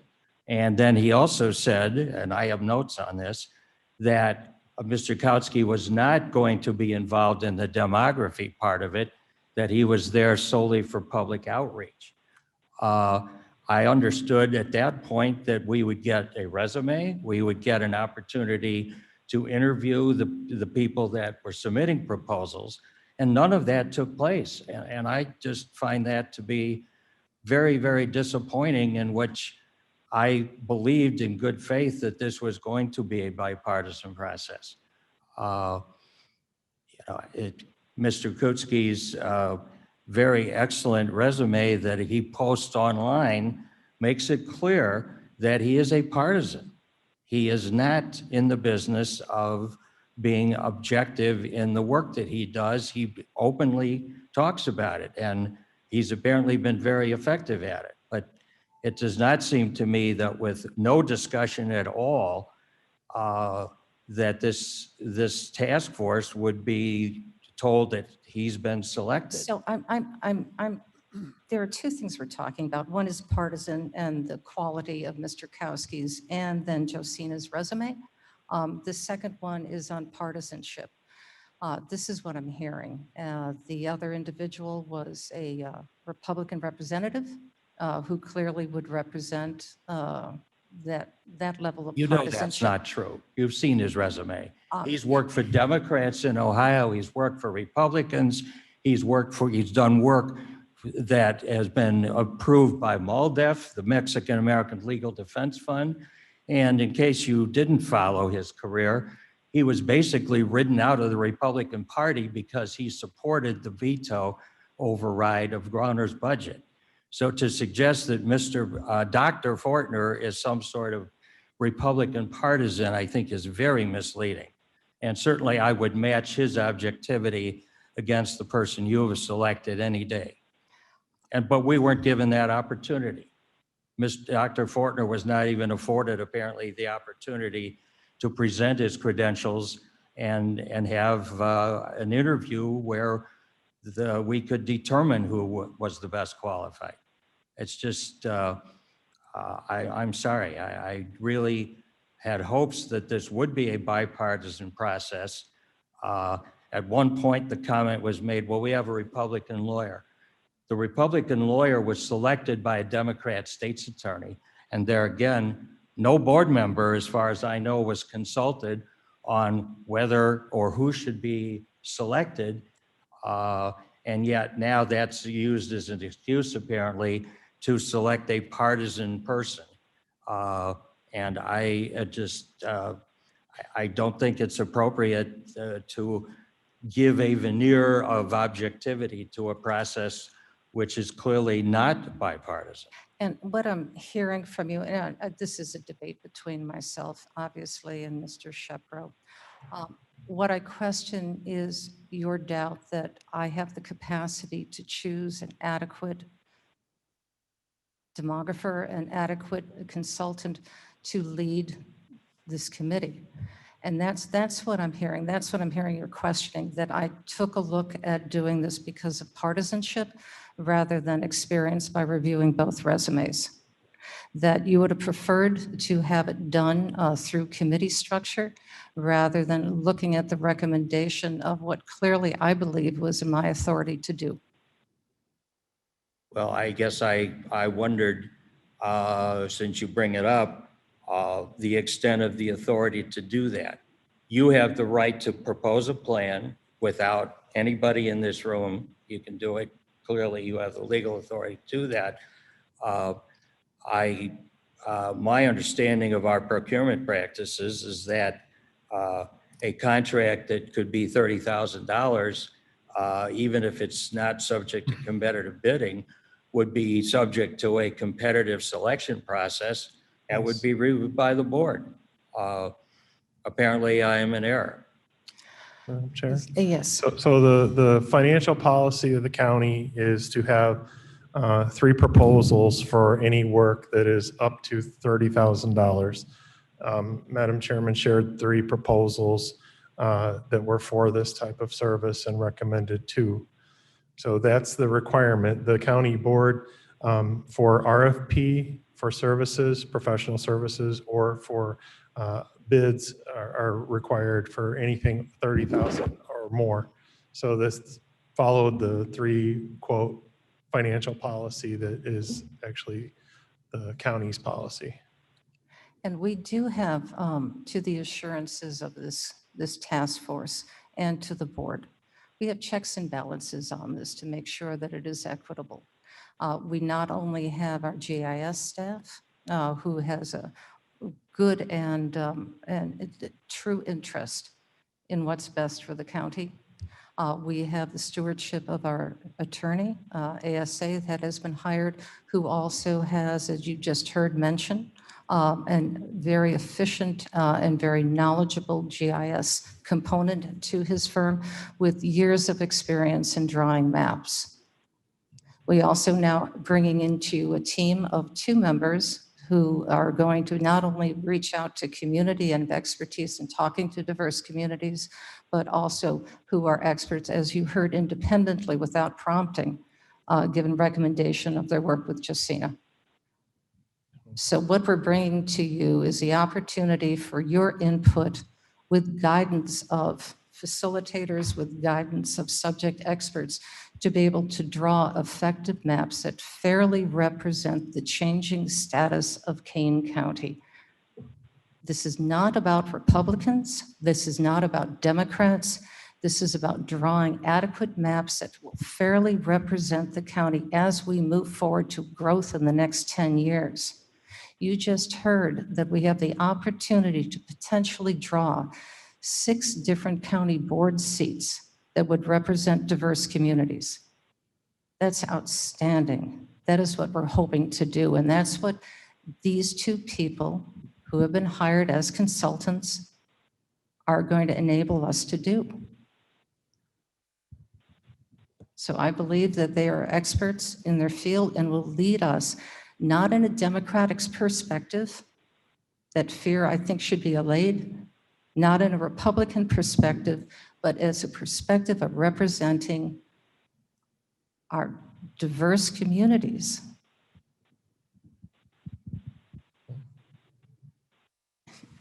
Yes, Mr. Franz. Franz speaking. Thank you, Madam Chair.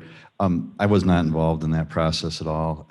My question is, there was 3 quotes received, I believe. That's correct. And I don't know what the universe of that type of expert service is, and I'm sure they're in demand right now. But yeah, I would think that one of the top things on my resume, if I ran that kind of business, would be a track record of neutrality. So, you know, again, I'm not trying to be partisan here, but if the firm seems to have a pretty strong history on one side of the aisle as another, I would be concerned with that. And I'm just wondering, again, I don't know what's out there, but could we look at maybe asking for some additional proposals? We did, and we received 3. And that's the number of proposals that we received. Yes, Mr. Myers. Thank you, Madam Chair. You clarified that the proposal Mr. Shepro handed me a copy of here, this one's dated April 7th. You say this is not the proposal that was ultimately accepted? That is absolutely correct. That's very clear. Do you recall, Madam Chair, when the proposal that was accepted was received? I have that upstairs, that the Yeah, I paperwork, I think did not they bring were, it down. this past week, we finalized like the statement of work. So there is a statement of work that's attached to an agreement. So the proposal that's ultimately been accepted by Madam Chair came after this proposal that Mr. Shepro has handed me a copy of. Absolutely. Okay. So was this proposal then withdrawn, or was this a proposal in I've never error? seen that, but No, that proposal does not exist. That is simply a draft, and I said that cannot happen. Does that exist? well, it doesn't exist as a document now. I said that was a draft. So it was rejected, That is accurate. and then you asked for a modified proposal that clarified that they were not proposing to provide services to one partisan caucus involved in this process. Without question. Okay, thank you. Madam Chair, would you still like to review some of the maps, or I would you would. like to cut this short? I think let's just review quickly, and maybe we can talk a little bit more for about another few minutes. Okay, one point of clarification for Mr. Lutkahan had talked about the population differences with ACS. And one of the things that is making that an issue is that we don't have the block data from the census or the tracts. And so the only way you can apportion a precinct that's split is to do it by some mathematical calculation. And so when you draw a line through a precinct, it actually basically prorates it or apportions it by the amount of space or the amount of the precinct that you've drawn the line based on. So if you cut the precinct in half of the population goes on either side of the line, because we don't have the block or tract data to determine that right now, not based on 2020 census. So that accounts for some of the number variances. It's not simply augmentation of ESRI, it's actually the fact that you don't have block data. And that's one of the legitimate concerns, I think, of not having block data from census tracts. Can you explain what block data means? So we get the actual detail of the collection of the data in tracts by neighborhood blocks or by streets. And it's down to the house on the street at that point. And we know based on their response, their ethnicity, their race, how many people live in the house. Right now, these are projections based on those estimates. They do not do the projections down to an actual home or block. So we just don't have that yet. And then like I said, when you have to prorate it across a split precinct, you're going to get some of those deviations. The next thing I was going to show you, and Nick, are you still there? We got Nick, okay. If you go and focus in on what we had discussed about Dundee 5, just zoom in on Dundee 5. And one of the things, let's see if we see it. I'm trying to see which one. I can't see the waterways, but anyway, we had looked at, yeah, if you zoom out a little bit, there it is to the left, right? Or that's it. Why don't you click on it and show the details for Dundee 5. So this is Dundee 5, and this shows you the precinct, and it shows you the population, and it shows you the Hispanic population. Out of the 1,194, you have 925. So what I asked him to do was just to show, how we would move a precinct from one district to another to take a population and move them. So why don't you go to the example, Nick, of the map, and you'll just see that they took that segment that is identified. I don't know, did you actually switch it, Nick, to the next district map? Yeah, okay, you did. Yeah, so it's just that little bitty light tan area above the red line on the, if you can point to it, Nick. Yeah, right there. We moved that little precinct from District 21 to the district above it, which is, I think it's 24. And it simply moved the population from that precinct from one side of the line to the other. Those are the types of maneuvering of moving a precinct from one side of a line to the other, and it will change the population distribution dynamically. After we run a script, it'll show you the new population for the district now that we move them. And as you look, we can pick out certain precincts or areas of the population that are a target. The next one we looked at was District Dundee 3 and District 23. That's that little dog ear. It's kind of like a strange cutout that was done. And if you look at the surrounding population, it shows the demographics. And then if you zoom back out again, Nick, you'll see that it's kind of oddly cuts into the middle of the other districts, and it's attached to District 21. So we had done a map, Nick, if you show them how you move that precinct into the district adjacent, and we move the line, and it recalculates the population. So these are the types of changes that the task force and a certain working group that worked with our GIS team and legal and consultants would be making as recommendations from this task force. So we're looking at moving a precinct, drawing a line. Ideally, if you can stick with precinct lines, it's easier for everybody to understand what's moving. But at the same time, that gives you an idea. Now, you have 23 districts and hundreds of precincts that you need to look at. And we had talked about doing this in sections, possibly the top third, the middle third, and the southern third of the county. We'd also talked about doing like 3 sections along the eastern border, and maybe doing it in 2 sections along the western side of the county. That's really up to the task force. In the past, there had been a subset of people working with GIS and with legal counsel to do these changes. Changes came as a result of recommendations of this task force. We go back, do our homework, we bring in maps that show you what that looks like. So those are the types of things that we do as a matter of the GIS work. And then, one last thing, and actually, Nick, I think we're done with sharing the maps unless anybody has any questions about the maps and the type of moves that we're talking about with regard to precincts and moving population between districts. It actually happens that simple. And we can redraw them and move them. And you can split a precinct, but because the population of a precinct is kind of understood, it's a defined boundary. Those are ideal, but you can, as Mr. Lutkin said, you can split precincts, and we're going to end up doing that eventually based on current precinct size.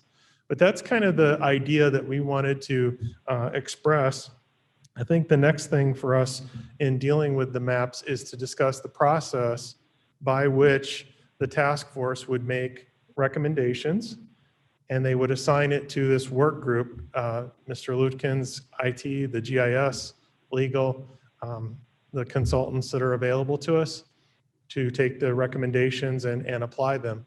In the type of work that we've described in the consulting engagements, it has been that iterative process of taking the map information, using the input from this task force to develop recommendations that would be implemented into new district map boundaries.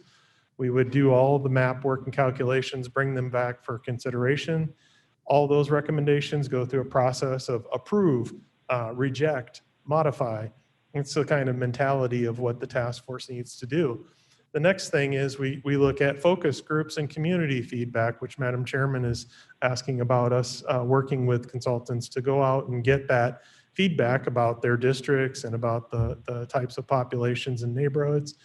We would get recommendations from that analysis, bring it back to the task force, get our marching orders to basically approve, reject, or modify the recommendations, go back and do our homework again.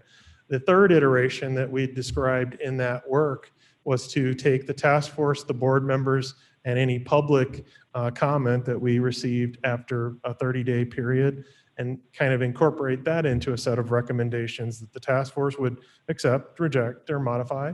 And then the last iteration would be what the proposed map is for the task force to consider approving and recommending. So I think that's kind of the broad statement of work, and I hope I didn't abbreviate it too much, but that's the general principles and ideas that we're trying to get through. It helps us in terms of structure to have that process because we're just trying to draw things that you ask us to draw. So we just want to know what the cycle is and kind of the method of doing the feedback and drawings. So we'd appreciate kind of sticking, as best we can to that type of a model. Obviously, we're here to do whatever the task force and board request of us. Tom, I think that's it. And Nick, for the maps. I did want to show one other map, Blair. If you can share the ACS link. It was the second link that I had on item number 5. And this is just going back to the ACS data that's online. This is available online for anybody that wants to look at it, we can get the link out there. You can search for it.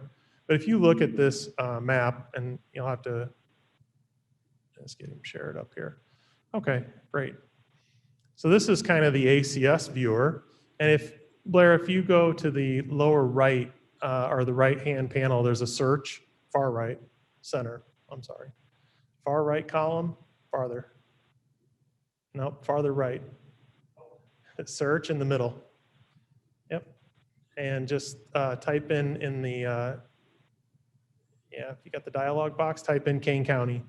I think you'll find this interesting. It's kind of Kane County, Illinois. Illinois, yep. Yes. Yeah. Okay, and when this zooms in, hopefully it'll pull it up. Okay, this is ACS data direct from ESRI and ACS. And if you can close that, this is basically the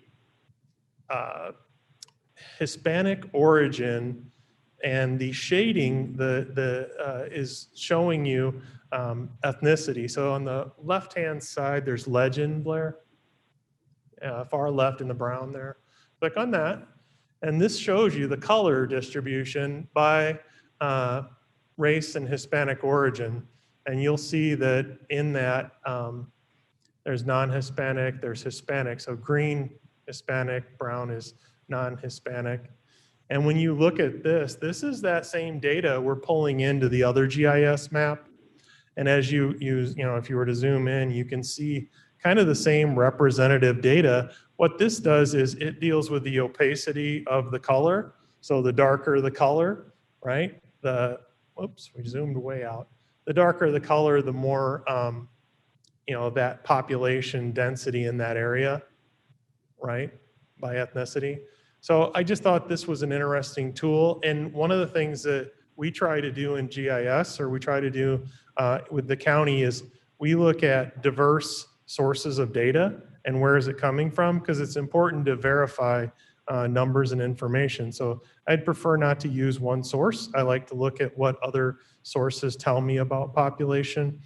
Similar to getting CMAP data for the 2050 population. We found DCEO population, IDPH population, a couple different projections to give us an idea that, most of those projections at 2050 are within 5,000 people of each other. So we know we're in the right neighborhood. We're not taking a number for granted and assuming that it's right. We're looking at a couple different sources. We want people to check our watch, make sure we're on the right time.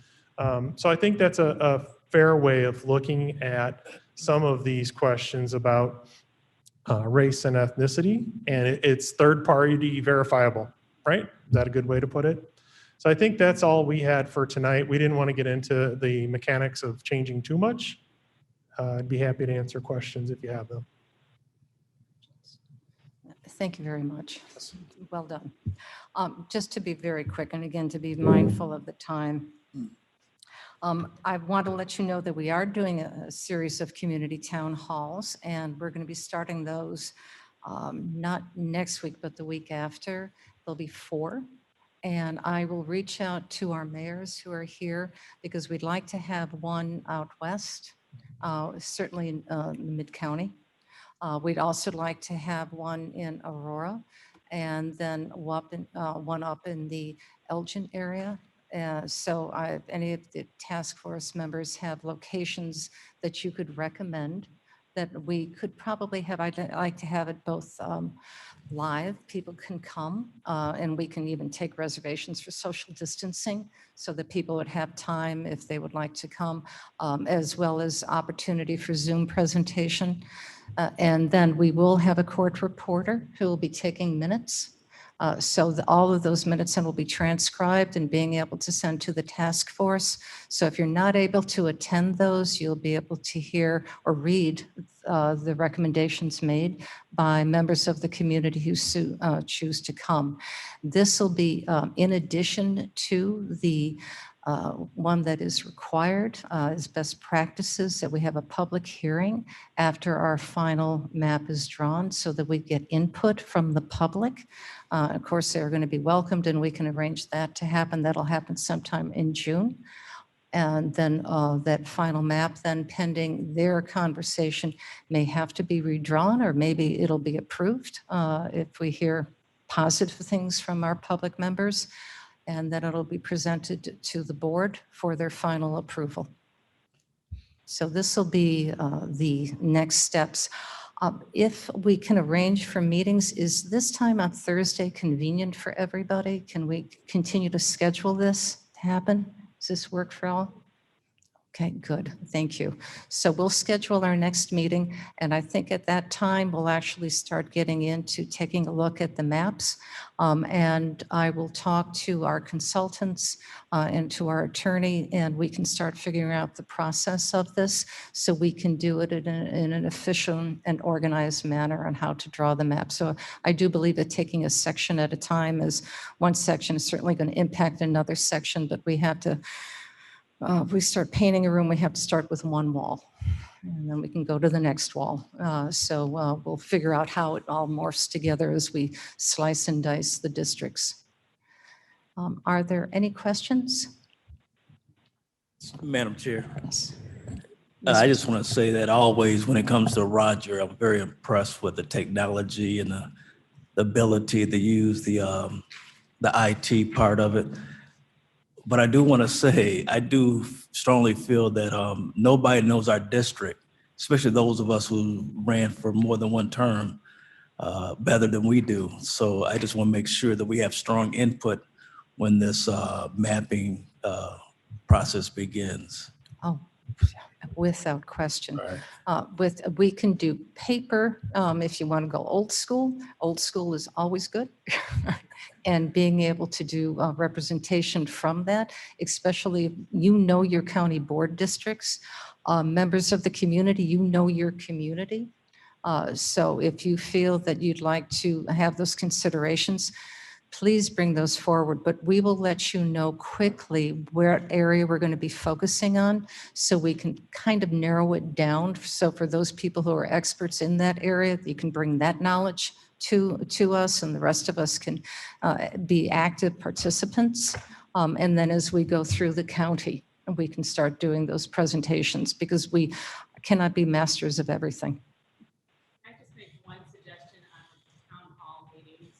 Madam Chairman, this is Deborah Allen. May I ask a question? Oh, yes, you'll be next, Miss Allen. Okay, thank you. I heard you say you wanted to divide up 4 of them by the traditional way that everyone always looks at Kane County: north, middle, south, west. And I really think the county is not really reflected. It's reflective more of an east-west thing. You see a lot of people in Elgin, Carpentersville, move out to Rutland, to Pingree Grove. Those interests kind of seem to gravitate more west to me than the way we typically see things. I would just maybe consider 3 and kind of look at it east to west, because you have Aurora that leads into Sugar Grove that leads west. And I mean, I think that's kind of how the migration of people are happening even in Kane County. And so I would just think to maybe just look at it, and that would be 3 as well as maybe instead of 4. Just a thought. Okay, thank you. Thank you. What exactly is being presented to the public in these early hearings when there is no map, or will there be a map? I will get that information to you once we start presenting that.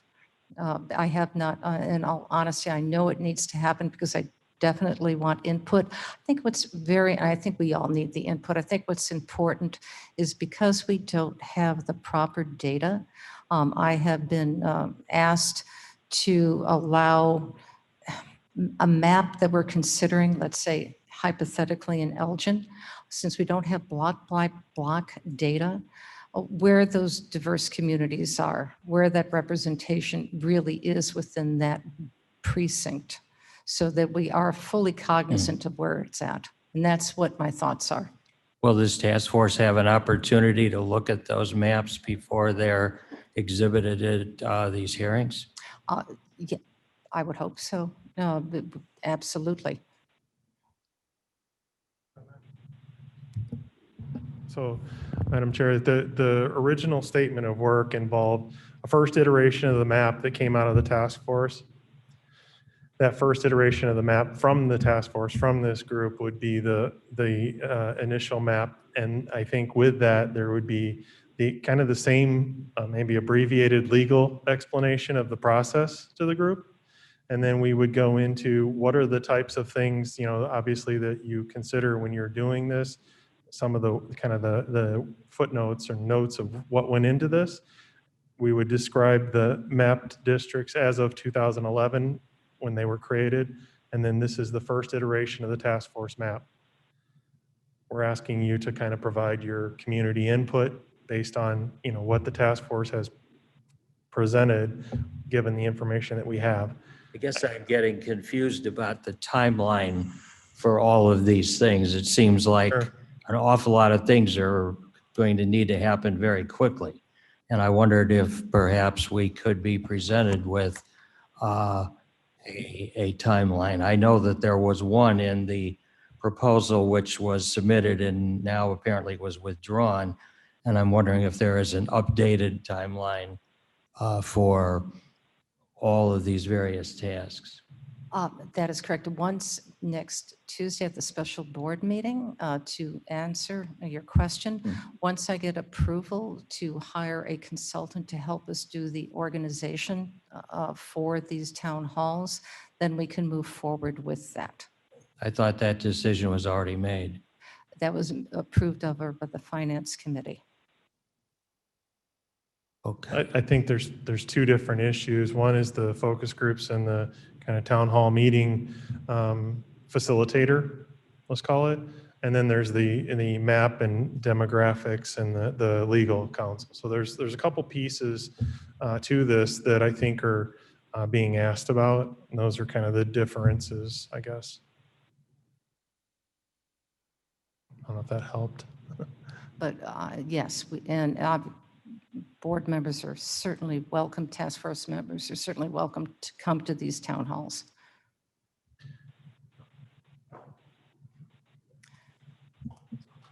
If there's, Miss Allen, you had a question or a comment. Thanks very much for coming back to me. I also wanted to say that I thought the movement from east to west would be critical, since we know that, I'm not sure I'll get the numbers right, but I know Mr. Kopi's district, Ms. Wonicki's district, and Mr. Fraz's district are currently the largest ones. So we'll need to move from east to west in order to spread out that population. And then my other question, was, do we have an idea of what an ideal district number would be? If we're going to use 24 districts, we divide that into what number? Is it like 532,000? I just wondered approximately what we were aiming for. Roger, you've done that math on that. It's actually like around 22,300 per district. Did you get that number, 22,300? That's great, thank you. Depending on what estimates you're using and at what time. There's, some people say we're at 532, which is kind of a common number. If you add up the totals from the ACS data on the most recent projections, you get closer to 540. So 540,000. Thanks, that's great. Yeah. All right. Thank you, Roger. I think I used 535,000 for my average. Any other questions? Hearing none, or may I have a motion to adjourn? I move we adjourn, Madam Chairman. Thank you. Mr. Kenyon, a second? Gumsel, second. Thank you. All in favor, aye? Aye. Any opposed? No. Have a lovely evening.